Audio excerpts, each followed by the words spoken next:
মাননীয় স্বরাষ্ট্রমন্ত্রী, আপনাকে একটা কথা বলতে চাই। আমরা সেই বিচার ব্যবস্থাই ফলো করব যেটা জনগণের পারপাস সার্ভ করবে, সেটা আদিম যুগ হোক, সেটা মধ্যযুগ হোক, কিংবা সেটা নতুন যুগ হোক। সালাউদ্দিন আহমেদ, আমাদের মাননীয় স্বরাষ্ট্রমন্ত্রী, একটা কথা বলেছেন যে ধর্ষককে যদি প্রকাশ্যে শাস্তি দেওয়া হয় সেটা নাকি মধ্যযুগীয় ব্যবস্থার কাতারে পড়বে। আসলে ওনাকে দোষ দিয়ে আসলে লাভ নেই। উনি অনেকদিন ভারতে থেকে এসেছে, তো তাই ভারতের খুশবু ওনার শরীর থেকে এখনো যায়নি। 2016 সালে ভারতের একজন পঞ্চায়েত নেতা বলেছেন যে চাউমিন বেশি খেলে ধর্ষণের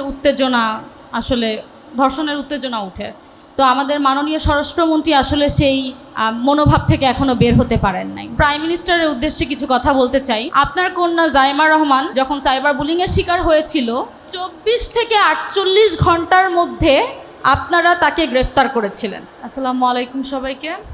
শুরুতেই আমি রামিসা থেকে শুরু করে আসিয়া, যারা এখন পর্যন্ত ধর্ষণের শিকার হয়েছে এবং মৃত্যুবরণ করেছে, তাদের আত্মার মাগফিরাত কামনা করছি এবং আল্লাহ যেন তাদেরকে জান্নাতবাসী করুক সেই দোয়া কামনা করছি।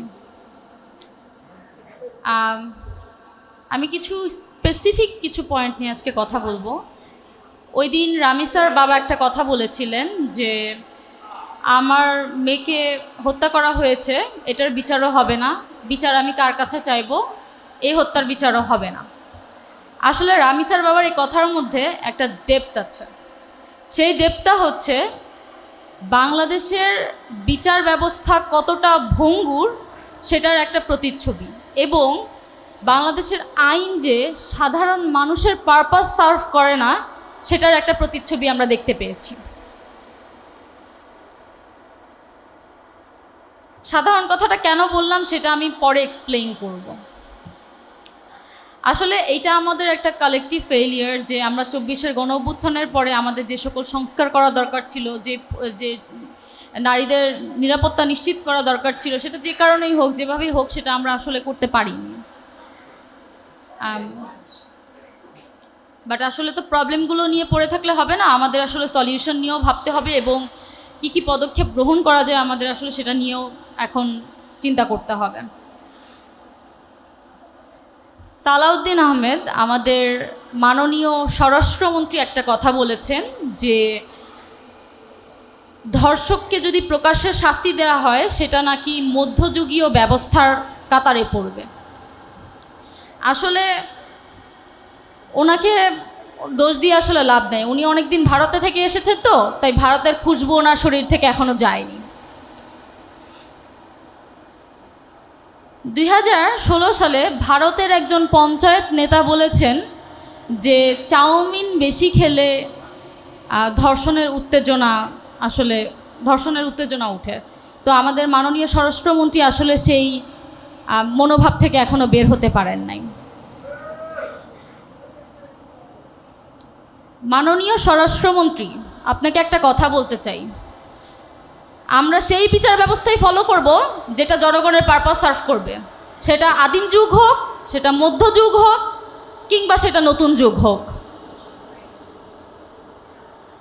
আপনার মা মেয়ে যদি ধর্ষণ হয় এবং তাকে গলা কেটে হত্যা করা হয়, আপনি তার ফাঁসি চাইতে পারবেন, কিন্তু অন্যজনের মা মেয়ে যদি ধর্ষণ হয় এবং তাকে যদি হত্যা করা হয়, তাহলে সে কেন বিচার চাইতে পারবে না বা সে কেন ফাঁসি চাইতে পারবে না? যদি যদি আপনি না চান তাহলে এটা আসলে আপনার মধ্যে সমস্যা।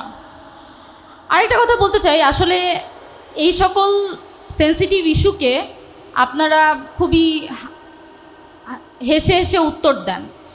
এটার রিজন হচ্ছে কি, আপনারা আসলে জনগণকে সিরিয়াসলি নেন না। জনগণ কি পেইনের মধ্যে দিয়ে যাচ্ছে, জনগণ কি চায়, এটা আসলে আপনারা বুঝতেই পারেন না।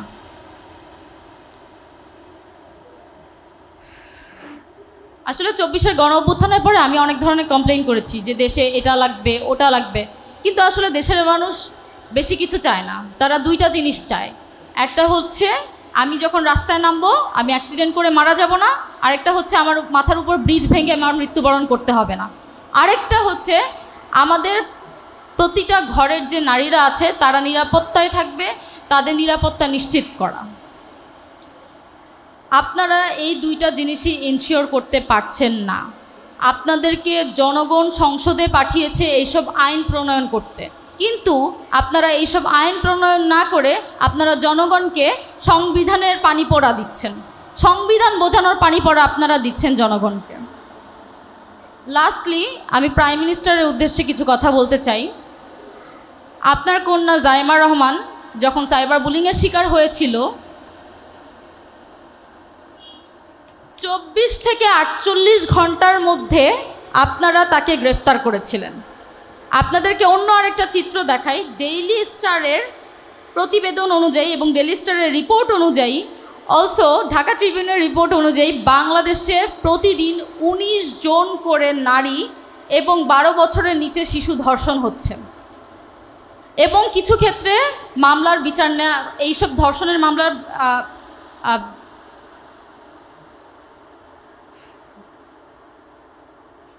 কিছু ক্ষেত্রে এসব ধর্ষণের মামলা নেওয়া হচ্ছে না। একই দেশ, দুইজন নারী, কিন্তু দুইজন নারীকে দুইভাবে ট্রিট করা হচ্ছে। No head to Zaima Rahman. আমার জাইমা রহমানের কিছু আমি জাইমা রহমানকে ব্যক্তিগতভাবে খুব পছন্দ করি। তার কিছু কার্যক্রম, গতকালকে উনি একটা পোস্ট করেছেন যেখানে উনি লিখেছেন যে child safety as a emergency হিসেবে ট্রিট করতে। আমি জানতে চাই তারেক রহমানের কাছে যে তিনি কবে নাগাদ তার কন্যা, তার মেয়ে হয়েও, প্রধানমন্ত্রীর একজন কন্যা হয়েও তিনি এরকম আইনের নিড ফিল করছেন। আমি জানতে চাই তিনি কবে নাগাদ এটার আইন বাস্তবায়ন করবেন, আমরা আদৌ এটার আইন বাস্তবায়ন হতে দেখতে পাবো কি না, কবে দেখতে পাবো, এটার একটা ক্লিয়ার স্টেটমেন্ট আমাদেরকে দিবেন। আর যদি এরকম কোনো আইন আপনারা বাস্তবায়ন না করতে চান, না করতে পারেন, তাহলে আপনারা আমাদের সকল নারীদেরকে একটা করে ভিকটিম কার্ড ধরায় দিবেন। অনেক তো কার্ড দিচ্ছেন, একটা ভিকটিম কার্ড দিবেন। কারণ গতকাল 2 দিন আগে রামিসা ছিল, তার 2 দিন আগে আসিয়া ছিল। কালকে যে আমি এরকম ভিকটিমের শিকার হব না বা আমি ভিকটিম হব না, এটার কি গ্যারান্টি আপনি বলেন?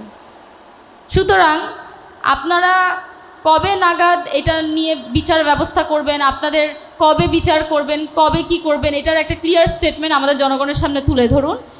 আমরা এটাই আসলে আশা করি। আদারওয়াইজ আমাদের হাতে একটা ভিকটিম কার্ড ধরা দেওয়া ছাড়া আসলে আমি আর কোনো উপায় দেখতে পাচ্ছি না। ধন্যবাদ। বিদ্যালয়ে যেতে পারে প্রতিটি নাগরিক, তারা নিরাপদে চলাচল করতে পারে। প্রত্যেকটি মহিলা, প্রত্যেকটি নারী, তারা তাদের কোনো ধরনের সামাজিক সাইবার বুলিং কিংবা কোনো ধরনের সহিংসতার শিকার হতে না হয়, এবং কোনো ধরনের যারা সহিংসতার শিকার হয়েছে তাদেরকে যথাযোগ্য বিচারের আওতাধীন করতে হবে। যাদেরকে শাস্তির আওতাধীন আনতে হবে তাদেরকে শাস্তির আওতাধীন এনে যথোপযুক্ত বিচারের আওতাধীন আনতে হবে। আমরা বিশ্বাস করি জনগণের ঐক্যবদ্ধ কণ্ঠ অন্যায়ের সবচেয়ে বড় প্রতিরোধ। তাই আসুন দলমত নির্বিশেষে আমরা সকলের নির্যাতন, ধর্ষণ এবং সহিংসতামূলক যত ধরনের কর্মকাণ্ড আছে তাদের বিরুদ্ধে রুখে দাঁড়ায়। কারণ নিরাপদ নারী এবং একজন নিরাপদ কিশোরী বাংলাদেশ একটি নিরাপদ বাংলাদেশ হিসেবে আমরা দেখতে পাই। ধন্যবাদ সকলকে।